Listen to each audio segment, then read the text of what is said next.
بسم اللہ الرحمن الرحیم۔ السلام علیکم۔ 7 آیات پر مشتمل سورہ تکاثر کے اہم مقاصد یہ ہیں۔ ہر شخص کو چاہیے وہ دنیاوی زندگی اور اس کے وقتی آرام کو اپنا منزل مقصود نہ سمجھے، کیونکہ اس دنیاوی فانی زندگی کے بعد ایک ایسی زندگی شروع ہونے والی ہے جہاں کبھی موت واقع نہیں ہوگی، جہاں کی راحت اور سکون کے بعد کبھی کوئی تکلیف نہیں ہوگی۔ قرآن و حدیث کی روشنی میں ہر مسلمان کا یہ ایمان و عقیدہ ہے، ایک دن ایسا ضرور آئے گا جب دنیا کا سارا نظام ہے درم برہم ہو جائے گا، آسمان پھٹ جائے گا، سورج لپیٹ دیا جائے گا، ستارے ٹوٹ ٹوٹ کر گر پڑیں گے، اور حضرت آدم علیہ السلام سے لے کر دنیا میں آنے والے تمام انس و جن کو اللہ تعالیٰ کے دربار میں ایسی حالت میں حاضر کیا جائے گا، ہر نفس کو صرف اور صرف اپنی ذات کی فکر ہوگی، اس کا نامہ اعمال کس ہاتھ میں دیا جائے گا، اس کے بعد انہیں دنیاوی زندگی کے اعمال کی جزا یا سزا دی جائے گی۔ اس دن کو یوم القیامت کہا جاتا ہے۔ قرآن و حدیث میں اس دن کی سختی اور ہولناکی کو بیان کرتے ہوئے فرمایا گیا کہ قیامت کا دن 50,000 سال کے برابر ہوگا۔ قرآن کریم میں تقریباً 70 جگہوں پر یوم القیامہ کا لفظ ورد ہوا ہے، اور الیوم الآخرہ و دار الآخرہ جیسے الفاظ کا ذکر قرآن کریم میں 20 یوں مرتبہ ہوا ہے۔ نہ صرف مسلمانوں بلکہ عیسائیوں اور یہودیوں کا بھی یہ عقیدہ ہے، ایک دن دنیا اور دنیا کی ساری نقل و حرکت ختم ہو جائے گی، اور انسان کے دنیاوی اعمال کے مطابق اللہ کے حکم پر جنت یا جہنم کا فیصلہ سنایا جائے گا۔ دیگر قومیں بھی کسی نہ کسی شکل میں قیامت کے دن کو تسلیم کرتی ہیں۔ عقل کا تقاضا بھی یہی ہے، اس پوری کائنات کے وجود کا کوئی اہم مقصد ضرور ہونا چاہیے، اور اشرف المخلوقات کو اپنے کیے ہوئے اعمال کی جزا یا سزا ضرور ملنی چاہیے۔ قیامت کب واقع ہوگی صرف اللہ تعالی ہی جانتا ہے، البتہ قیامت تک آنے والے تمام انس و جن کے نبی حضرت محمد صلی اللہ علیہ وسلم نے ایک مرتبہ شہادت اور درمیان والی انگلی کو ملا کر ارشاد فرمایا، جس طرح یہ دونوں انگلیاں ایک دوسرے سے ملی ہوئی ہیں، بس سمجھیں میں بھی قیامت کے ساتھ اس طرح بھیجا گیا ہوں۔ صحیح مسلم۔ یعنی حضور اکرم صلی اللہ علیہ وسلم وہ قیامت کے درمیان کا وقت دنیا کے وجود سے لے کر حضور اکرم صلی اللہ علیہ وسلم کی بعثت تک گزرے ہوئے زمانے کے مقابلے میں بہت کم ہے، اور حضرت محمد صلی اللہ علیہ وسلم کے بعد قیامت تک کوئی نبی نہیں آئے گا، نیز اس امت کے افراد کی عمریں بہت کم ہیں، لہٰذا ہمیں ہر وقت اس عظیم دن کی تیاری کرنی چاہیے۔ قیامت کے واقع ہونے کی تاریخ کا علم تو اللہ کے پاس ہے، ہاں جس شخص کی موت واقع ہو گئی اس کے لیے ایک طرح سے قیامت واقع ہو جاتی ہے، کیونکہ قرآن و حدیث کی روشنی میں ہمارا یہ ایمان و عقیدہ ہے کہ انسان کی جزا یا سزا قیامت تک مؤخر نہیں کی جاتی، بلکہ موت کے بعد سے ہی دنیا میں کیے گئے اعمال کی جزا یا سزا شروع ہو جاتی ہے۔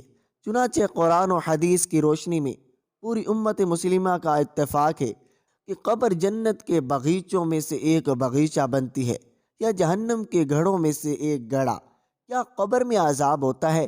قرآن کریم میں متعدد جگہوں پر عذاب قبر کا ذکر آیا ہے۔ یہاں صرف 2 آیات پیش ہیں۔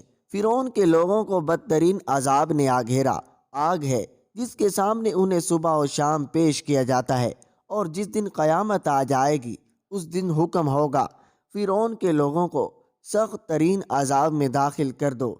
انسان کے مرنے کے بعد اور قیامت سے پہلے انسان کی روح جس عالم میں رہتی ہے اسے عالم برزخ کہا جاتا ہے۔ اس آیات میں بتایا گیا ہے فرعون اور اس کے ساتھیوں کو عالم برزخ میں جہنم کے سامنے پیش کیا جاتا ہے تاکہ انہیں پتہ چلے ان کا ٹھکانہ یہ ہے۔ اسی طرح فرمان الہی ہے کہ ان کو ہم 2 مرتبہ سزا دیں گے، پھر انہیں زبردست عذاب کی طرف دھکیل دیا جائے گا۔ اس آیات میں وضاحت کے ساتھ موجود ہے زبردست عذاب، یعنی جہنم سے قبل بھی انہیں سزا دی جائے گی۔ قبر کے عذاب کے متعلق حضور اکرم صلی اللہ علیہ وسلم کے سینکڑوں فرمان و احادیث کی کتابوں میں موجود ہیں۔ اختصار کے پیش نظر صرف 3 احادیث پیش ہیں۔ حضور اکرم صلی اللہ علیہ وسلم کا جب 2 قبروں سے گزر ہوا تو آپ صلی اللہ علیہ وسلم نے ارشاد فرمایا، ان 2 قبر والوں کو عذاب ہو رہا ہے، اور کس بڑے گناہ کی وجہ سے عذاب نہیں ہو رہا۔ ایک تو ان میں سے چغل خوری کرتا تھا اور دوسرا پیشاب سے بچنے میں احتیاط نہیں کرتا تھا۔ اس کے بعد آپ صلی اللہ علیہ وسلم نے ایک ٹہنی منگوائی اور اسے چیر کر 2 کیا، ہر ایک کی قبر پر ایک گاڑ دی، اور فرمایا جب تک یہ ٹہنی خشک نہ ہو جائے امید ہے کہ ان کا عذاب ہلکا ہو جائے گا۔ حضور صلی اللہ علیہ وسلم نے فرمایا، اگر یہ خیال نہ ہوتا تم دفن کرنا چھوڑ دو گے تو میں اللہ سے دعا کرتا کہ وہ تمہیں قبر کا وہ عذاب نہ سنا دے جو میں سن رہا ہوں۔ اس کے بعد حضور صلی اللہ علیہ وسلم نے صحابہ کرام کی طرف متوجہ ہو کر فرمایا، قبر کے عذاب سے اللہ کی پناہ مانگو۔ نیز فرمان رسول صلی اللہ علیہ وسلم ہے، جب آدمی مر جاتا ہے تو صبح و شام اسے اس کا ٹھکانہ دکھایا جاتا ہے۔ اگر اہل جنت سے ہوتا ہے تو جنت، اور اگر اہل جہنم سے ہوتا ہے تو بھڑکتی ہوئی آگ اسے دکھائی جاتی ہے، اور کہا جاتا ہے یہ وہ تیرا ٹھکانہ ہے جہاں قیامت کے دن تک تجھے اٹھا کر بھیج دیا جائے گا۔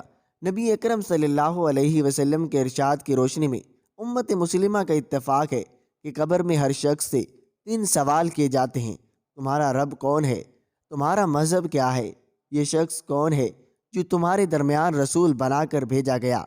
تینوں سوال کے صحیح جواب دینے پر کامیابی کا فیصلہ ہو جاتا ہے اور قیامت تک کے لیے جنت کی کھڑکی کھول دی جاتی ہے۔